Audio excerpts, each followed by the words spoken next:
Биздин каналга катталып, видеого лайк басып, жаңылыктар менен өз убагында кабардар болуп туруңуздар.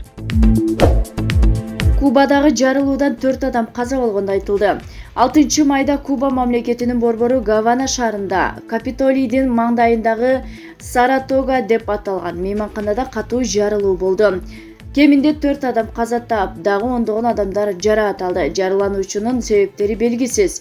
Жергиликтүү медиалар суюлтулган газ жарылып кетиши мүмкүн деген версияларды билдирүүдө. Окуя болгон жерде тараган фото, видеолор имараттын бир ыптасы кыйлак талкалагандыгын көрүнүп турат. Жеринде куткаруучулар иштеп жатат. Урандыларды тазалоо жана жабыркагандарды эвакуация иштери уланууда. Саратога мейманканасы 1880-жылы курулган тарыхый курулуш болуп саналат жана 2005-жылы реконструкцияланган. Анын маңдай жагында Кубанын парламенти Капитолий жайгашкан. Булак Назар Ньюс. Путинге таандык экени айтылган кемени Италия камакка алды. 6 майда Италиянын бийлиги Шахерзада деген аталыштагы чоң яхтаны өлкөнүн Марина ди Каррара аттуу портуна камакка алды. Яхта Орусиянын президенти Владимир Путинге таандык экендиги болжолдонууда. Италиянын финансы полициясынын изилдөөсүнүн негизинде яхта Еврошаркет санкция салган Орусиядагы бийлик өкүлдөрүнө таандык деген бүтүм чыккан. 140 метрлик кеменин болжолдуу баасы 700 миллион АКШ доллары деп эсептелинет. Азыркы тапта анда оңдоо иштери жүрүп жатат. Нью-Йорк Таймс гезити кеме 2 майда деңизге чыкканын жазган. Италия бийлиги кемени соттук териштирүү бүткүчөктү портто кармайт. Алексей Навальныйдын тарапташтары дагы дал ушул яхтанын ээси Владимир Путин экенин иликтеп чыгышкан. Италиянын Ла Стампа гезити кеменин ээси Роснефть ишканасынын мурдагы жетекчиси Эдуард Хуйданатов деген маалыматты тараткан. Англиянын The Guardian гезити Италиянын финансы полициясы үчүн кемени ээси табуу өтө кыйын болоорун, себеби аны менен бир топ компания байланышта экендигин жазды. Акыркы жумаларда Еврошаркеттин деңиз портундагы Орусиянын миллиардерлери Алексей Мордашов, Геннадий Тимченко, Алишер Усманов, Виктор Векселенди яхталары санкциялардын негизинде кармалган. Апрелдин этегинде АКШ бийлиги Кремль менен байланышы бар байлардын активдерди яхталарды конфискацияланып түшкөн каражатты Украинага гуманитардык жардам катары берүү тууралуу мыйзам долбоорду талкууга койгон. Москва крейсеринин Украинадагы согушка катышпаганы айтылды. Орусиянын аскердик прокуратурасы Кара деңизде кыйраган Москва крейсерине дайынсыз жоголгон жоокер Игорь Шкербецтин атасы Дмитрий Шкербецке аталган кеме Украинадагы атайын операцияга катышпагандыгын жана уулу кабарсыз кетип калгандардын катарында экендигин билдирди. Бул тууралуу Шкербец өзүнүн Facebook баракчасына жазып чыкты. 13 апрелде Украина Кара деңизде жүргөн Москва крейсерине ракеталык чабуул жасаганын жана крейсерде өт чыккандыгын жарыялаган. Бул болжолдуу түрдө Одессанын 150 чакырым алыстыкта жайгашкан Кара деңизде болгон. Маалыматты 14 апрелде Орусиянын коргоо министрлиги дагы ырастап, бирок ал кеменин өзүндөгү кокустуктан улам өрт чыкканын тактаган. Кийин орусиялык мекеме аскерди кеме деңизинде чөгүп кеткендигин моюнга алган. Ар кайсы эсептер боюнча Москва крейсеринин экипажы 416 адамдан 680 адамга чейин жеткен. Алардын көбү милдеттүү аскердик кызмат өтөөгө келген жоокерлер болуп чыккан. Булак Назар Ньюс. Еврокомиссия Орус мунайына чектөөнү 3 ай артка жылдыра турууну сунуштады.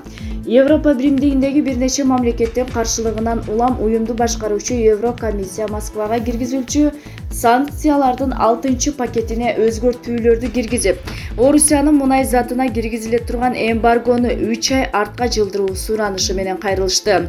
Биримдиктеги мамлекеттердин элчилери жума күнү Брюсселде талкууланган жаңы сунуштамада Орус мунайына көз карандылыкты жоюп салуу үчүн дагы кошумча убакыт керектиги белгиленди.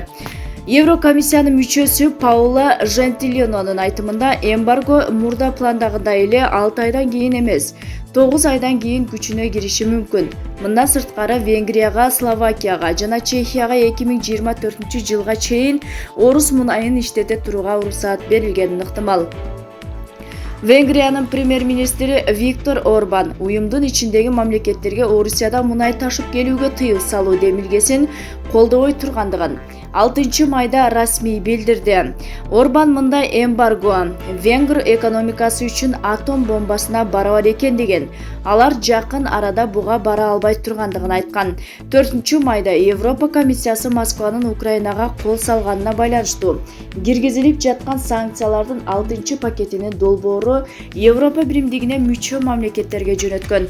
Анын ичинде Орусиянын мунай затын уюмдун аймагына ташып кирүүгө толук тыюу салуу сунушталган. Эмбарго жыл аягына чейин күчүнө кирмек. Чечим күчүнө кириши үчүн аны Евро биримдиктеги 27 мамлекет бирдей жактырышы керек. Адистер ал бир топ талаш тартыш жаратышы мүмкүн деп белгилеп жатышат. Мурдараак Венгриянын, Чехиянын, Болгариянын жана Словакиянын атка минерлери мындай чектөөгө камтамаланып билдиргенин айтып өттү. Булак Назар Ньюс. Эл аралык донорлор Украинага 6,5 миллиард доллар каражат чогултту. Варшавада бейшемби күнү болгон эл аралык донорлордун конференциясында Украина үчүн жалпы дүйнө коомчулугу 6,5 миллиард доллар каражат чогулганы маалым болду. Бул тууралуу Польшанын премьер-министри Матуеш Моравецки билдирди. Чогулган каражат украиналыктарга гуманитардык жардам жана өлкөнү кайра калыбына келтирүүгө багытталган. Конференцияда Украинанын президенти Владимир Зеленский видео байланышка чыгып сүйлөдү. Ал бийлик согуштан кийин жапырт калыбына келтирүү планын түзүп жаткандыгын айтты. Киев экономика мектебинин алдыңкы КСЕ институту аналитикалык борборунун эсеби боюнча Украинадан согуштан берки чыгымы азыркы тапта 600 миллиард долларга чукулдап калды. Варшавадагы жыйындын соңунда сөз сүйлөгөн Украинанын премьер-министри Денис Шмыгал өлкөнү кайра калыбына келтирүүдө негизги булак Орусиянын каражаты болушу керектигин белгиледи. Жарым жартылай биздин өнөктөштөр калганын өз бюджетибиз каржылайт. Негизги каражаттын булагы агрессордук акчага болууга тийиш. Азыркы тапта Орусиянын болжол менен 300 миллиард доллардай активин эсеби жабылган. Эгер орус олигархтарынын бул каражаттарын кошсок 500 миллиард доллар чыгат, деди Шмыгаль. Анын айтымында Украин бийлиги Орусиянын эсебинен жабылган каражаттарды алуу үчүн сүйлөшүүлөрдү жүргүзүүдө. Согуш башталгандан бери Украина эл аралык коомчулуктан курал-жарак жана накталай каражат түрүндө 12 миллиард доллардык жардам алган. 24 февралда Орусия Украинанын аймагын басып кирип согуш ачкан.